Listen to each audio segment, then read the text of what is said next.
Hi there, I'm Coach Lance Pitlick, and welcome to OnlineHockeyTraining.com.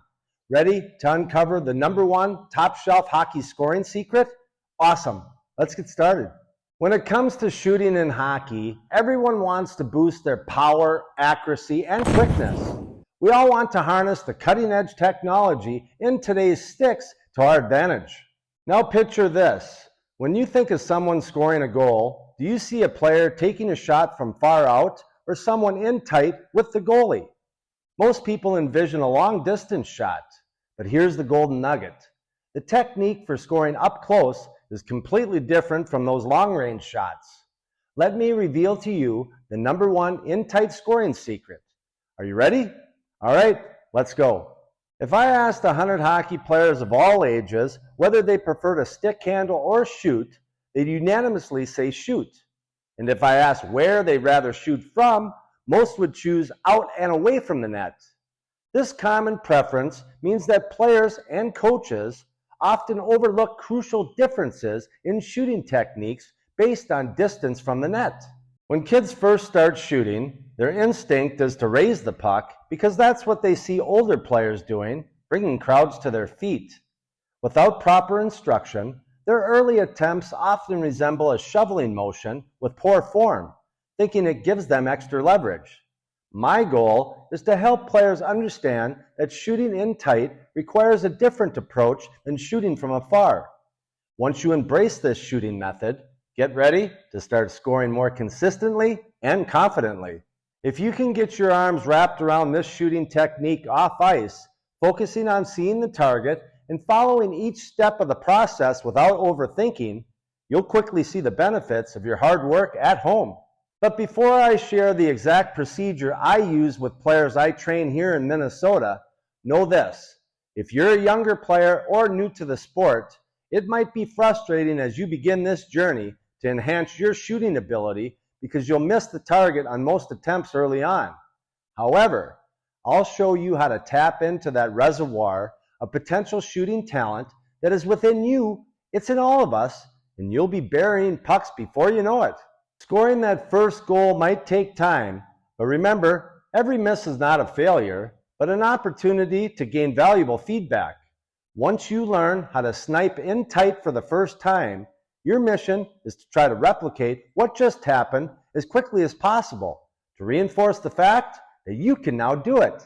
Unfortunately, there's no shortcut to mastering this process, but if you want to excel on the ice when shooting a puck in tight, I can show you how to get there by making a few really easy adjustments. So are you ready to master the art of in-tight scoring? Sweet! Let's dive in and start transforming your game. The first shot I introduce to a new player I start working with is the in-tight forehand shot. I know all kids love to shoot, so I want them to have success as soon as possible to hopefully motivate the player to keep pushing forward even amongst many missed early attempts. After years of testing several skill introduction progressions, I've determined that younger and less experienced players make progress faster in tight than far out. So I now always begin with this in-tight forehand shooting drill. I'll have the player out roughly 10 feet from the net. I'll instruct them that they'll receive a pass from me in front of the body on the backhand, and then I want to see them try to score top shelf with the forehand however many different ways they can, moving their feet if they choose to do so. What I see pretty much 100% of the time is the player will receive the pass, pull it back and away from the net, stopping the puck on the forehand, followed by the shot attempt. Unfortunately, that scoring opportunity rarely happens because there just isn't enough time before the scoring chance has been taken away by a defending opponent. So why do players focus so much attention on a shooting option that rarely happens?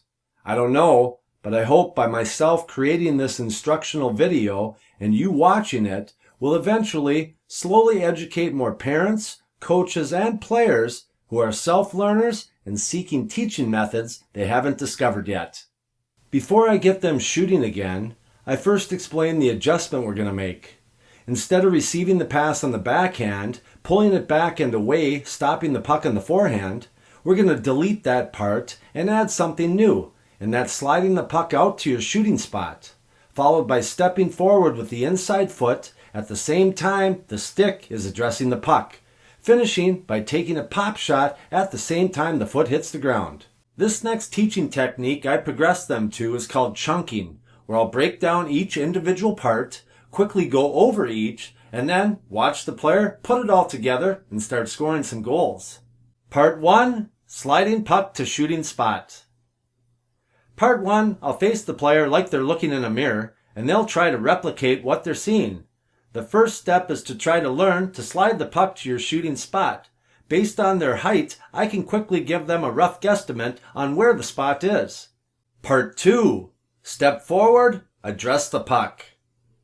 Part 2, they'll leave the puck at their shooting spot and will now go over the stepping forward with the inside foot, addressing the puck near the toe of the blade, top hand out away from the body, repeating this pattern for 10 to 15 seconds. Most of us are taught when first learning how to shoot to start the puck at the heel of the blade behind the body, step forward with the outside foot, pushing the puck forward, letting it roll toward the middle of the blade, getting the puck spinning, releasing the shot at the toe of the blade with a flinging motion. This in-tight shot method is nothing like that. Part 3, the secret. Part 3 is where I reveal to the player the secret to this in-tight shooting technique. If you've ever golfed and found yourself in a sand trap next to the green, in most cases we need to elevate the ball quickly in order to clear the ridge. We accomplish this by hitting the sand first slightly behind the ball, propelling it upward quickly over the lip of the trap onto the green. The secret to this shot is very similar. You'll be driving the toe of the stick down onto the ground and then shoveling the puck straight up toward the target. Part 4, the pursuit. The final phase of this forehand in-tight shooting technique is getting the player shooting and learning how to finish more consistently.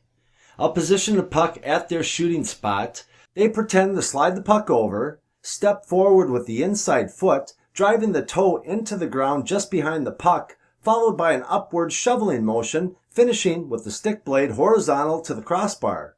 The real work begins now, and just so you know, the only way to battle through this phase is by shooting a lot, missing a lot along the way, trying to shrink your miss circle until you start tickling the twine on a more consistent basis. Part 5, your hockey superpower. If there's one skill that completely separates a player from the average, I call it your hockey superpower, but is rarely encouraged to be practiced or developed over time, and that skill is the backhand. Unfortunately, still today, there are hockey coaches that instruct their players during games to not make backhand passes or take backhand shots. Maybe you've heard or have said this limiting nugget of information.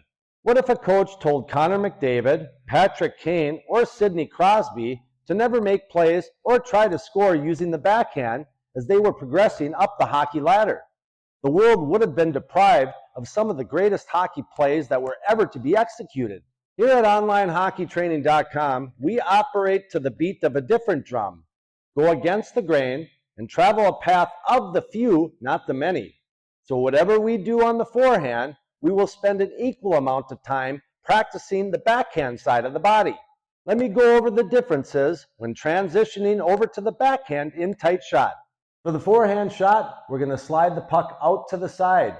If my spot is in between the yellow and the red, as the puck's sliding, I'm going to step forward with my inside foot.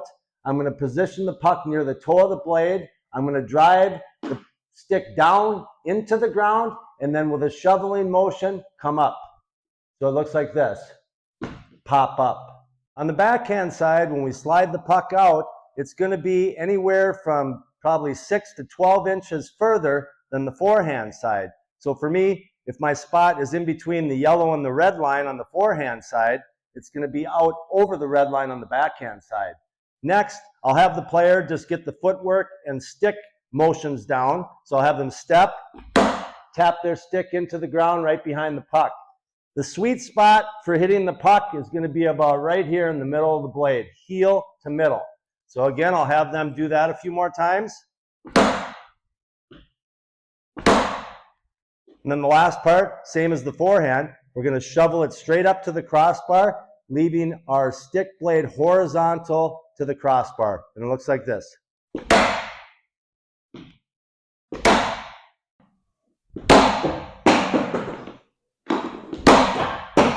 The last layer of difficulty I'll show players before they head on home to start practicing on their own is you'll need a piece of PVC pipe, a piece of wood, or an old hockey stick, and you're going to elevate it on 2 pucks.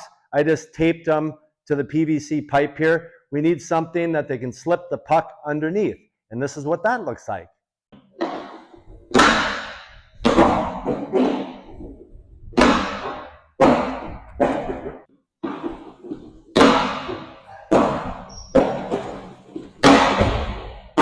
What I love about this drill is that it teaches players how to self-correct, only if you also use the Pitlick stick handling grid, because it gives players an instant visual if they got the puck to their spot or not. If they slide the puck over and it ends up here, but they know their spot is in between the yellow and red line, they came up short. Reset and try it again. We want to get really consistent being able to get the puck to our backhand and forehand side spots, because it's the exact same technique once we get into our saucer passing. Well, that's a wrap for this video. The #1 in-tight scoring secret. I hope you learned a few things. Give it a try and see what you think. And if you have any questions, just let me know and I'll get back to you as quick as I can. Lastly, before I let you go, if you want to learn more about me and how online hockey training can help you, check out my 10-part video series above this video on the top toolbar, where I'll show you everything. Thanks for stopping by, and I hope to be working with you sometime soon.